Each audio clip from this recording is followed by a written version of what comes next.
Guys খেয়ে দিয়ে আসলাম, এখন রাত্রি হয়ে গেছে 11টা। এখন বিছনা টিছনা সব গুছাতে হবে আমার। দেখো বিছনার কি অবস্থা, আমার মেয়ে কি করে রেখে দিয়ে গেছে। তো এখন এগুলো সব গুছাবো আমি।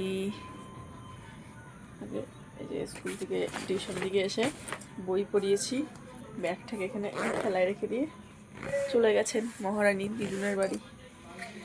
তো আমি এগুলো গুছাই রাখি।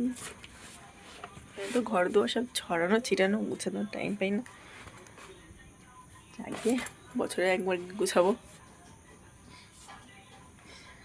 বালিশের কভারটা পেয়েছি বালিশের, বুঝলা। আর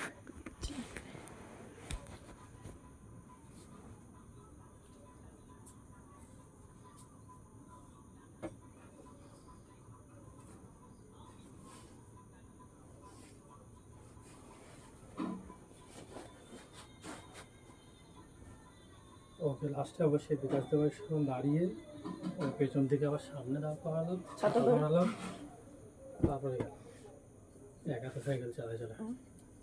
না তো বললাম মানে ভিজে টিজে গেছো কিনা, এই পৌঁছে গেছো কিনা। ভিজে গেলে তো শরীর খারাপ হবে, সেই চিন্তা হচ্ছিল। যাকে মেঘলা টেঘলাটা করে ভালোই হলো, বৃষ্টিটা না হয়েছে। ঠান্ডা ঠান্ডাটা ভাব দিয়ে গেছে, পাখা চালানো লাগবে না, 10 টাকা কারেন্টের বিল বেঁচে গেল।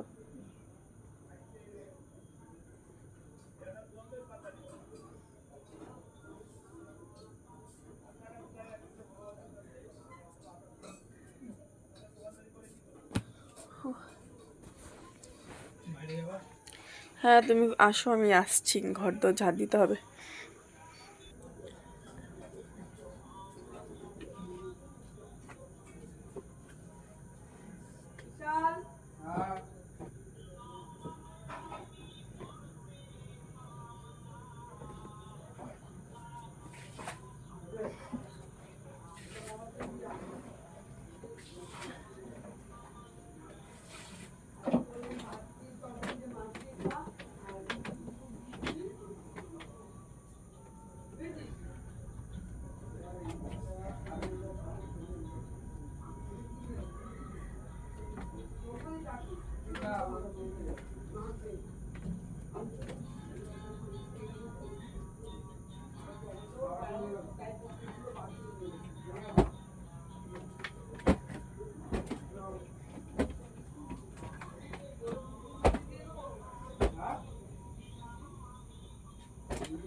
তোমার মেয়ে একটা বেলুন বেড়েছে।